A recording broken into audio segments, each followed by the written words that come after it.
कोल्हापुरातील शिवाजी पार्क इथल्या झोपडपट्टीत अनिल महादेव जाधव हे त्यांची पत्नी शुभांगी आणि तरुण मुलगा तेजस याच्यासह राहतात. जाधव कुटुंबीय मोलमजुरी करून उदरनिर्वाह करतात.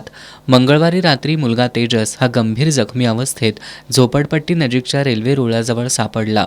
जाधव कुटुंबियांना रेल्वे पोलिसांनी याबाबतची माहिती दिली. पोलिसांनी गंभीर जखमी अवस्थेतील तेजसला उपचारांसाठी CPR इथं दाखल केलंय. मात्र तो अद्याप बेशुद्ध अवस्थेत आहे. त्याचे आईवडील CPR आवारात बसून अश्रू ढाळतायत. मात्र तेजसला कुणी मारलं, नेमका हा प्रकार काय, हे 2 दिवस उलटले तरी समजलेलं नाही. त्यामुळं हा घातपाताचा प्रकार आहे की काय असा संशय व्यक्त करत आपल्याला न्याय मिळावा अशी मागणी त्याच्या आईवडिलांनी केली आहे.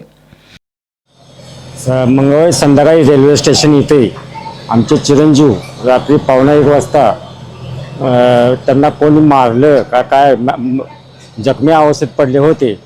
तरी रेल्वे पोलिसांनी त्यांना उचलून CPRमध्ये दाखल केले आणि त्यानंतर आम्हाला कळवले की तुमचा चिरंजीव CPRमध्ये आहे. त्यानंतर आम्ही इथं आलो, इन्क्वायरी केली, कोणी मारलं काय हे केलं हे पण आम्हाला माहीत नाही. मग ह्याला जबाबदार कोण, तर आम्हाला न्याय मिळावा.